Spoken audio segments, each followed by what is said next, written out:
আসসালামু আলাইকুম সবাইকে। Good morning. এই যে আমার কন্যা, এর নিয়ে মক্তবে যাচ্ছি। এই মক্তবে যাওয়ার স্মৃতি অনেকেরই আছে গ্রাম বাড়িতে। আমরা সবাই গ্রামের মানুষ, গ্রামেই আমরা আসলে থাকি।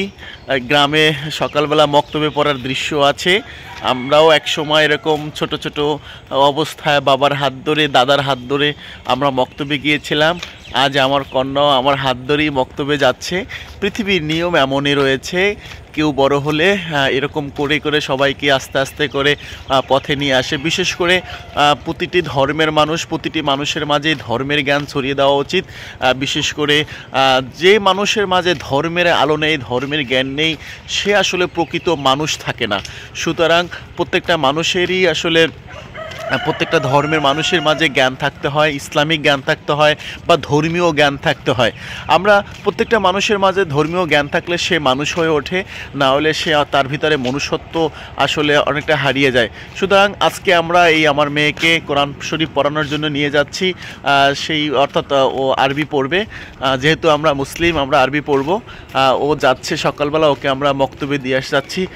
আপনার যদি এরকম স্মৃতি থাকে মক্তবের, তাহলে আপনিও লিখতে পারেন, আপনিও দেখতে পারেন আমাদের আজকের এই যে গ্রামের দৃশ্য। এই গ্রামের দৃশ্য হচ্ছে আমরা মক্তবে নিয়ে যাব আমার মেয়েকে।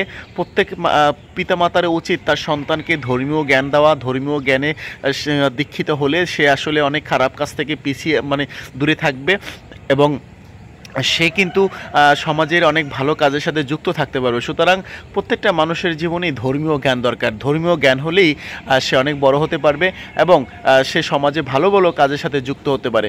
আজকে এই গ্রামে অনেক সময় দেখা যায় যে এই ধর্মীয় জ্ঞান থেকে দূরে থাকে মানুষ, এবং তারা যে ধর্মীয় শিক্ষা, এই ধর্মীয় শিক্ষা শিক্ষিত হয় না। সবাই পাশ্চাত্য শিক্ষা বা সবাই এই মডার্ন শিক্ষা শিক্ষিত হওয়ার চেষ্টা করে।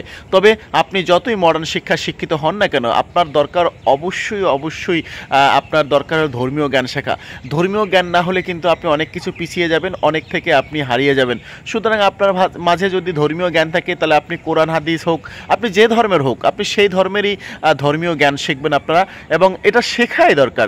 ওই যে আমার মেয়ে যাচ্ছে, ও একাই যেতে পারে, তবুও আমি ওকে নিয়ে আসছি। যদি ভয় পায়, মাঝে মধ্যে কুকুর থাকে রোডে, সকালবেলা কেউ থাকে না, পুরো রোডটা কেউ থাকে না, সেজন্য দিয়ে আসতে হয় সন্তানকে। আমরা সেই বিষয়গুলো আপনাদেরকে দেখাচ্ছি এবং সেই বিষয় আপনাদের বলছি। আপনার সন্তানকেও নিশ্চয়ই ধর্মীয় জ্ঞান শিক্ষা দেবেন। আপনার যদি শহরে মক্তব না থাকে, বাসায় কোনো মানুষ যিনি আরবি পারেন, তাকে আরবি পড়ানোর জন্য চেষ্টা করবেন। আপনি যে ধর্মের থাকেন, গীতা পড়েন আর কোরআন শরীফ পড়েন আর যাই পড়েন, আপনাকে ধর্মীয় শিক্ষা শিক্ষিত করতে হবে। ধর্মীয় আলো বাতি জ্বালিয়ে দিতে হবে আপনার সন্তানের হৃদয়ের মাঝে। তাহলে এই আপনার আলো বাতাস যদি আপনার সন্তানের মাঝে জ্বালিয়ে দিতে পারেন, সে সেই আলোয় দীক্ষিত হবে। ধন্যবাদ। আবারও দেখা হবে অন্য কোনো বিষয়, অন্য কোনো কথা নিয়ে।